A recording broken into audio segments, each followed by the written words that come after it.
कि बंगाल में भगवा फैरने से पूरे देश में इसका असर होगा।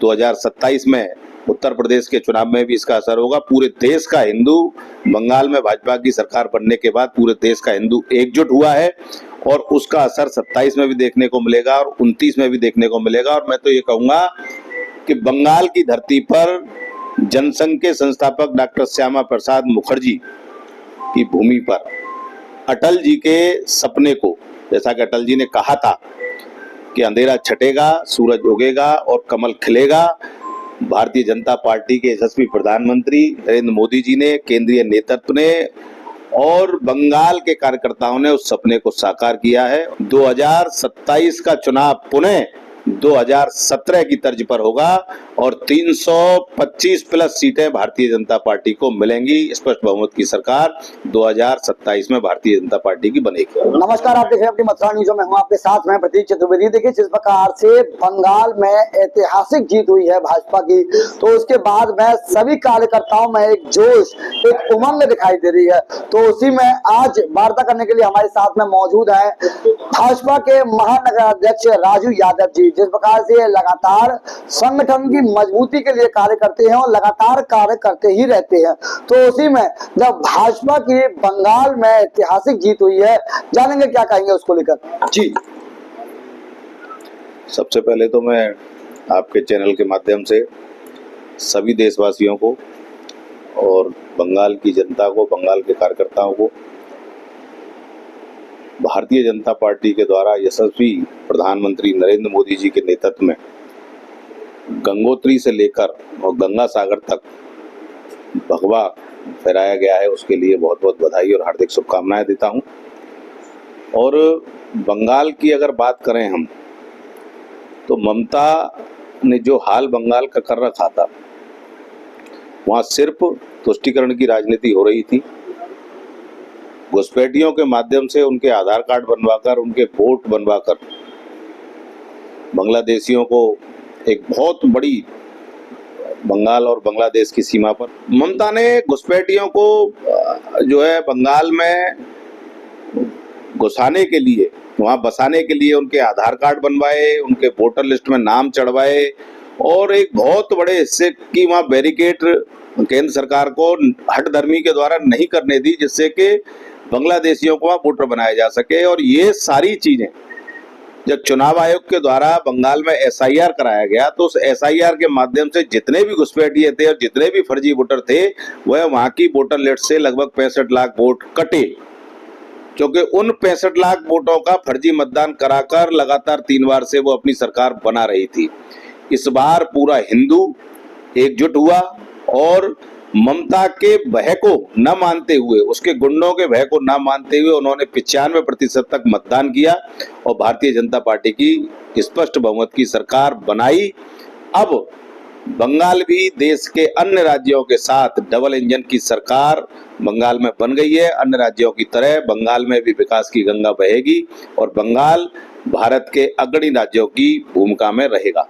वहीं जिस प्रकार से बंगाल में ममता जी की हार हुई है और उनके द्वारा हार के बाद में ये कहा जा रहा है कि मैं हारी नहीं हूं, मुझे हराया गया है और मैं इस्तीफा नहीं दूंगी, इसको लेकर क्या कहेंगे आप?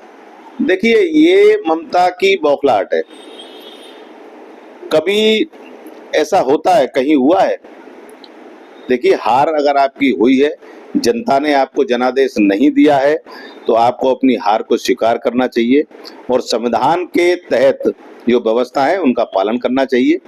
इस्तीफा अगर नहीं देंगी तब भी संविधान में व्यवस्थाएं हैं। अगर आप समय से अगर इस्तीफा नहीं देती हैं तो उसके लिए भी संविधान में व्यवस्था है। राष्ट्रपति महोदय और राज्यपाल महोदय उसका निर्णय लेंगे और जनता ने जिसको जनादेश दिया है, भारतीय जनता पार्टी की सरकार बनेगी। वहीं जिस प्रकार से भाजपा एक बहुत बड़ी पार्टी है, जिसमें सबसे बड़ी पार्टी भाजपा को कहा जाता है, वहीं अब भाजपा भारत के लगभग 22 राज्यों में दिखाई दे रही है और भाजपा लगातार अपना जो परचम है वह लहराती दिखाई दे रही है। पूरी दुनिया अब भाजपा का लोहा मान रही है, क्योंकि इतने बड़े देश में इतनी बड़ी संख्या में भाजपा की जो सीटें हैं वह अलग ही दिखाई दे रही हैं। वहीं आगामी समय में यहाँ भी चुनाव होने हैं, तो उसकी क्या तैयारी मानते हैं?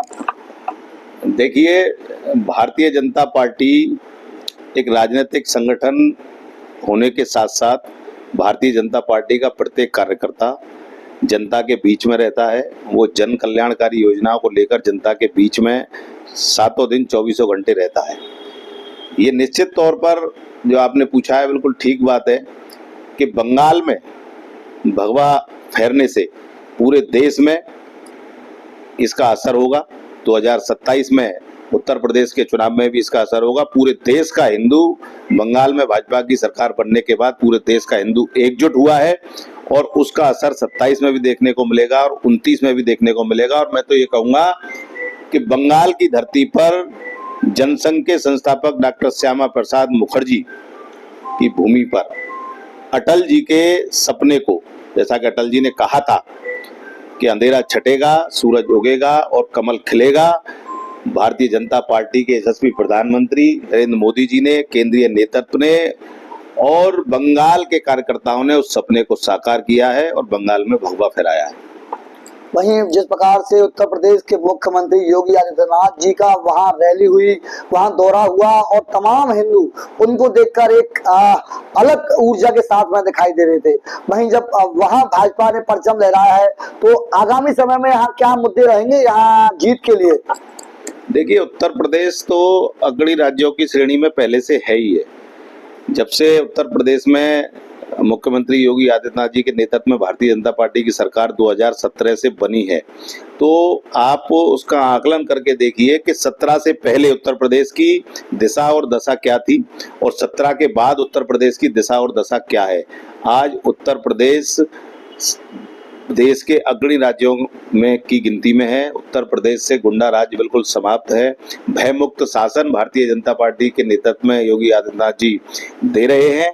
2027 का चुनाव पुनः 2017 की तर्ज पर होगा और 325 प्लस सीटें भारतीय जनता पार्टी को मिलेंगी। स्पष्ट बहुमत की सरकार 2027 में भारतीय जनता पार्टी की बनेगी।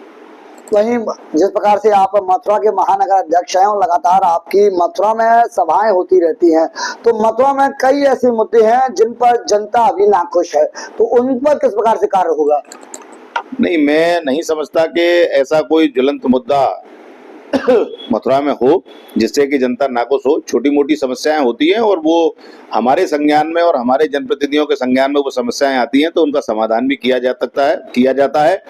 मथुरा महानगर की दोनों विधानसभाओं की जनता भारतीय जनता पार्टी के साथ है। दोनों विधानसभाएं हम प्रचंड बहुमत से पूर्व की भांति जीतेंगे। वहीं जिस प्रकार से मथुरा के दो मुद्दे यहाँ प्रमुख दिखाई दे रहे हैं, एक जिसमें माँ यमुना की जो स्थिति है वह बद से बदतर है और दूसरी यहाँ जाम की समस्या दिन प्रतिदिन एक दीर्घ रूप धारण कर रही है, उस पर किस प्रकार से आप आगे कार्य होगा? देखिए, सबसे पहले तो अगर माँ यमुना की सफाई की बात को अगर हम लें तो मथुरा के अंदर जो पहले एसटीपीओ का संचालन होता था, मेरी जानकारी के अनुसार शायद 32 खुले नाले जमुना जी में भारतीय जनता पार्टी की सरकार से पहले खुले जमुना जी में जाते थे। अब शायद क्या, मैं कंफर्म भी हूँ उसमें बिल्कुल कि 30 नाले टेप हो चुके हैं और 2 नालों पर भी उस पर एसटीपी पर काम चल रहा है कि माँ यमुना की शुद्धिकरण का काम भारतीय जनता पार्टी की सरकार की प्रायोरिटी पर है। और सबसे प्रमुख बात जो है कि माँ यमुना में जो गंदगी आती थी वो पीछे की तरफ से आती थी। उसका उदाहरण अगर हम देखें तो दिल्ली से माँ यमुना में पानी यहाँ आता है और दिल्ली में भारतीय जनता पार्टी की सरकार से पहले जिन केजरीवाल की सरकार थी उन्होंने माँ यमुना के लिए कुछ नहीं किया।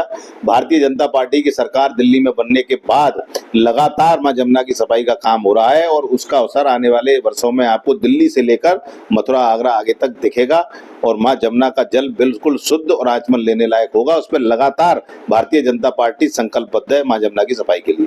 वहीं जिस प्रकार से आप ये बता रहे हैं कि 2 नाले अभी रह गए हैं, वहीं ये 2 नाले कब तक टेप होंगे? क्योंकि 17 से अब 27 आने को तैयार है। वो जो 2 नाले मैं बता रहा हूँ जो मेरी जानकारी में है, वो 2 नाले भी ओपन अब सीधे नहीं जा रहे हैं।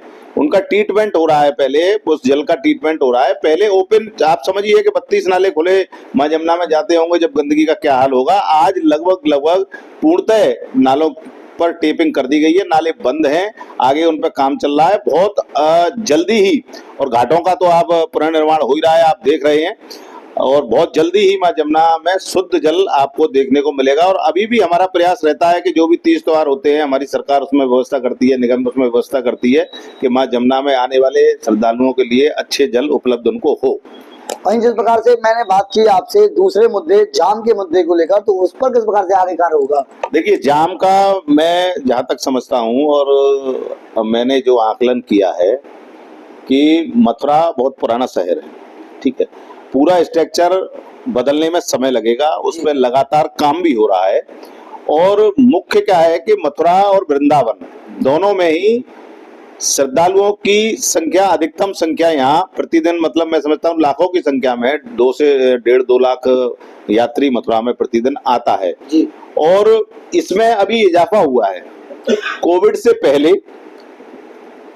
पहले जो यात्रियों की संख्या थी आस्था बढ़ी है, ऐसा भी लोगों का कहना है, लेकिन मेरा भी मानना उसमें ये भी एक कारण है। दूसरा कारण क्या है कि उत्तर प्रदेश का जो सर्वांगीण विकास योगी आदित्यनाथ जी के नेतृत्व में हो रहा है, उसमें चारों तरफ जो एक्सप्रेसवे और रोडों को जो बनाया जा रहा है, केंद्र सरकार और उत्तर प्रदेश सरकार के द्वारा, संयुक्त डबल इंजन की सरकार उत्तर प्रदेश का जो विकास कर रही है, तो उसका एक बहुत बड़ा रीजन है कि पहले जो लोग लखनऊ, कानपुर, अयोध्या यहाँ से मथुरा आते थे, एनसीआर से आते थे, तो उनको एक लंबा समय लगता था। लेकिन आज की स्थिति ये है कि मथुरा आकर दर्शन करके लौटना माने आप 200, 250, 300 किलोमीटर से आ रहे हैं तो आप 5 या 6 घंटे में दर्शन करके वापस जा सकते हैं। इसलिए यहाँ व्हीकल ज्यादा आ रहे हैं, उससे जाम की समस्या भी हो रही है, उसका निराकरण भी हो रहा है, रोडों का चौड़ीकरण हो रहा है और बहुत जल्द ही मथुरा वृंदावन में मल्टी लेवल पार्किंगों का निर्माण भी ब्रज तीर्थ विकास परिषद के द्वारा कराया जा रहा है, जिससे कि जाम की समस्या से निजात मिल सके।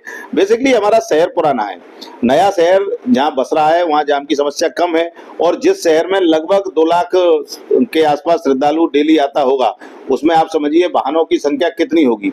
मैं समझता हूं कि 10, 15, 20 हजार वाहन अगर प्रतिदिन यहाँ बढ़ेंगे, आते होंगे बाहर से, तो जाम होना स्वाभाविक बात है। और उन सारी चीजों को लेकर अभी वृंदावन का कॉरिडोर, बिहारी जी का कॉरिडोर बन रहा है, सारी चीजें हो रही हैं, तो बहुत जल्दी आने वाले समय में ये जाम की समस्या से निराकरण हो जाएगा और उसका बहुत एक अच्छा शहर मथुरा बनने जा रहा है, वो आपको देखने को मिलेगा। एक्सप्रेसवे से भी एनएच को कनेक्ट करने के लिए भी एक रिंग रोड बनाया जा रहा है। इन सारी चीजों के पूर्ण होने के बाद मथुरा की जाम की समस्या से निजात मिलेगा। दर्शकों, जिस प्रकार से आपने सुना, ये थे हमारे साथ में मथुरा के महानगर अध्यक्ष राजू यादव जी। जिस प्रकार से ये लगातार मथुरा में संगठन को मजबूती प्रदान करने के लिए कार्य करते हैं और लगातार बैठकों के माध्यम से, आम सभाओं के माध्यम से यह कार्यकर्ताओं के बीच में रहते हैं। तो उसी में जब भाजपा की बंगाल में ऐतिहासिक जीत हुई है, तो यह भी चुप ना रह सके, अपनी चुप्पी तोड़ते हुए इन्होंने भी जवाब दिया और कहा कि जब भाजपा ने प्रचंड जीत हासिल की है, तो यह एक देखने का विषय है कि जिस प्रकार से पूर्व में जो भाजपा के नेता थे, उनका एक स्वप्न था कि भाजपा की सरकार पूरे देश में हो। वहीं आज देश के काफी हिस्सों में भाजपा की सरकार आ चुकी है, जिसके बाद में कार्यकर्ताओं में काफी खुशी की लहर है और कार्यकर्ता इस जीत को बड़े हर्षोल्लास के साथ में मनाते दिखाई दे रहे हैं। फिलहाल मैं अपने साथी के साथ प्रतीक चतुर्वेदी, अपनी मथुरा न्यूज के लिए।